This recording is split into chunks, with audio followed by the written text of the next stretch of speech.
जिस हिसाब से ये कांवड़िए दंडवत क्या नाम है कांवड़ कर रहे हैं, तो उस हिसाब से लगता है कि स्वयं भोलेनाथ इनके अंदर प्रकट हैं, जो इतनी कड़ी मेहनत के बाद अपने गंतव्य तक ये इतना टाइम लेके वहां तक पहुंचते हैं। तो कहीं ना कहीं भगवान भोलेनाथ की असीम कृपा इनके ऊपर बनी हुई। जिस तरीके से अद्भुत तरीके से कांवड़ लेके जा रहे हैं, इनके ऊपर भोलेनाथ की असीम कृपा है। इनके अंदर एक स्वयं भोलेनाथ प्रकट हो रखे हैं। इतनी मेहनत करके, इतने दंडवत प्रणाम करके, हरिद्वार से जल भर के अपने अपने स्थान पे जा रहे हैं, अपना वहां जल चढ़ाएंगे, अपना सपनूर शाम करेंगे। आज से चल के ये 15-16 दिन में अपने स्थान पर पहुंचेंगे। ये बहुत कड़ी मेहनत है। बहुत कड़ी मेहनत के बावजूद ये इसको आगे ले जाके प्रकट करेंगे। बोले जिस यात्रा में चल रहे ना, बोले मैं मानता हूँ कोई नहीं चल सकता, और कोई बंदा हो, नॉर्मल बंदा जो अकेला चल रहा हो, कि बोले हिम्मत टूट जाएगी उसकी। बहुत कठिन यात्रा है। अपने आपको वो भोले बाबा को सेवक मानते हैं, ये हमें इनसे मिलाया, इनकी सेवा में करवाया, और आपको बहुत वो मानते हैं। पूरी कृपा भोले बाबा की हम पे। हमें इनको देख के बड़ा क्या नाम है हर्ष होता है कि भाई इतनी श्रद्धा है और इतना आत्मविश्वास केवल और केवल भोलेनाथ की ही कृपा है, जो ये सब कुछ अच्छे से और मतलब बहुत अच्छे से ये अपने गंतव्य तक पहुंच। स्वयं शिव भगवान इनके अंदर विराजमान है। हमारी भी कावड़ है 100 किलोमीटर पर, हमसे हमें लग रहा है इनकी भारी कावड़ है। इनका पिट्ठू है पर दंडवत यात्रा है, हमारी से भारी कावड़ लग रही है इनकी। क्या कुछ कठिनाई भी हो रही है रास्ते पर? हाँ, कठिनाई होती है। भोले की कावड़ हमसे भारी है, चलने में थोड़ा बैठने में दिक्कत होती है। कभी कभी हाथ कट जाता है, कभी पैर पे, कभी घुटने पैर भर जाते हैं। हम तो यही सोचते चल रहे हैं, अपनी भोले बाबा हमारी सेवा बन रही है। भोले बाबा ने हमें मिलाया इनके लिए, बस यही सेवा है, हम तो सेवा कर रहे हैं।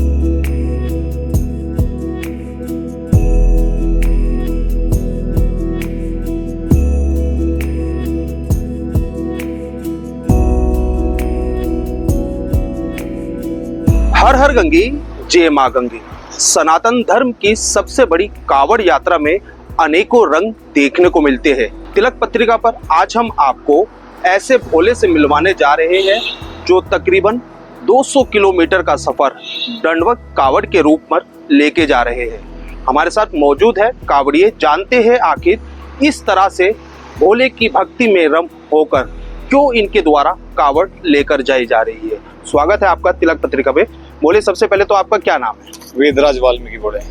वेदराज वाल्मीकि जी, आप ये दंडवत कावड़ लेकर जा रहे हो और तकरीबन 200 किलोमीटर का आपके द्वारा ये सफर तय किया जाएगा। कहाँ पर आपके द्वारा जल चढ़ाया जाएगा? ये जल चढ़ाया जाएगा पूरा महादेव मंदिर, जो कि बागपत जिले में है। और ये दंडवत यात्रा कर रहा हूँ। कुछ मैंने मन्नत मांगी है और ये मन्नत होने से पहले मैं यात्रा कर रहा हूँ, उसका जोड़ा बाद में करूँगा मैं। ऐसा क्यों कि आपने दंडवत कावड़ को ही चुना? बोले सबसे कठिन यात्रा मानी जाती है। एक कावड़ होती है खड़ी कावड़, एक कावड़ होती है कलश यात्रा, जो कि अब चल रहा है। देखो 2024 और 25 के माध्यम भारी भारी कल से लेके जाते हैं। ऐसे ही मैं 2024 में 121 लीटर जल लेके गया था, जो कि मैं हर की पौड़ी से मुजफ्फरनगर में 9 दिन में पहुंच गया था। आज मुझे दूसरा दिन है और ये सबसे भारी यात्रा लग रही है, क्योंकि इसमें खड़ा होना, बैठना, फिर लौटना, फिर बैठना, फिर खड़ा होना, ये सबसे भारी कावड़ मानी जाती है। कितने दिन का अगर बात की जाए सफर है आपका, और कब पूरा महादेव पर जाकर आप जल अर्पण करेंगे? बोले मैं 20 जुलाई तक पहुंच जाऊंगा, जुलाई तक का। और ये सफर मेरा है 36 दिन की यात्रा का। हर रोज का जो आप सफर तय करते हो, कितने किलोमीटर तक आप ये दंडवत कावड़ करते हो? बोले 7 से 8 किलोमीटर की यात्रा है।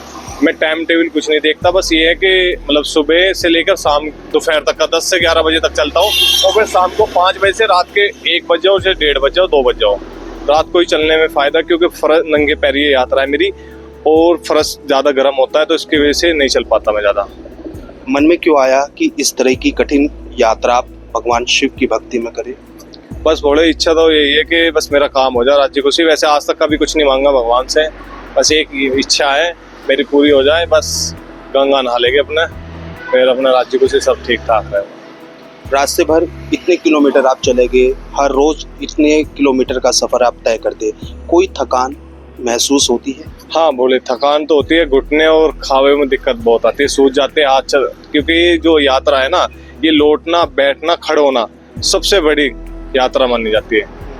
बस यही है मेरा हाथ जोड़ के विनती है, जो श्रद्धालु आ रहे हैं भोले कुछ ऐसे भोले भी होते हैं अपने यात्रा के लिए कि कुछ वीडियो बनवा लेते हैं और फिर आगे बाइक पे बैठ के चले जाते हैं। और सबसे भारी यात्रा तो हमारे जो अभी 2025 में कर रहे हैं मोहित गुज्जर कर रहा है।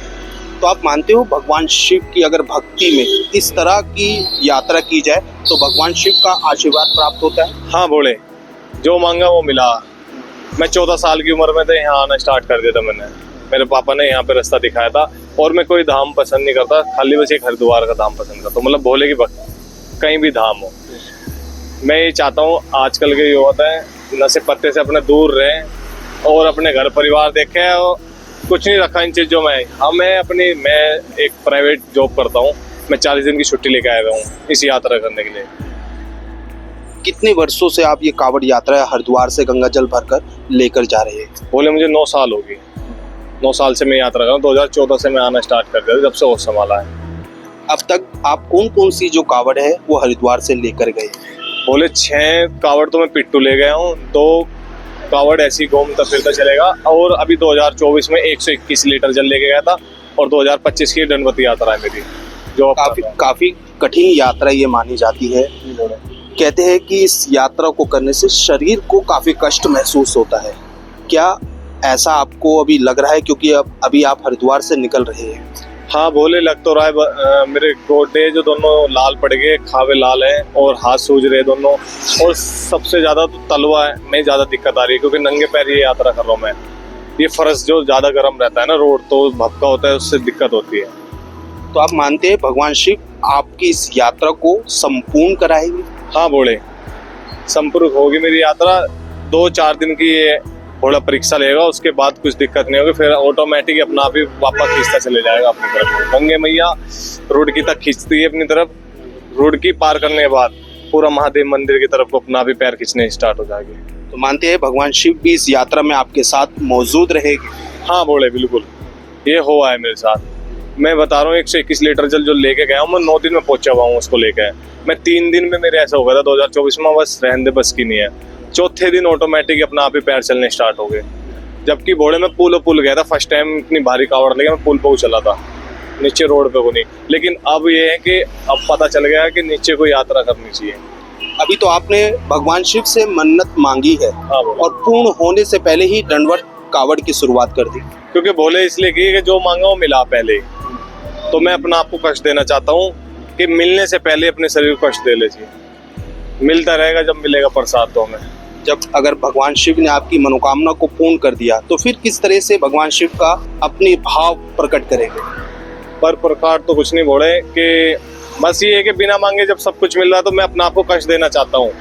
कुछ ऐसा करना चाहता हूँ ताकि जो मुझे अपना आप को लगे कि हाँ सबसे भारी कष्ट जो मैंने करा ये यात्रा पर करा। तो आप मानते हो ये भी एक तरह की भगवान शिव के प्रति एक साधना है? हाँ बोले बिल्कुल। बोले ये सबसे मुझे वो लगी है कावड़ यात्रा।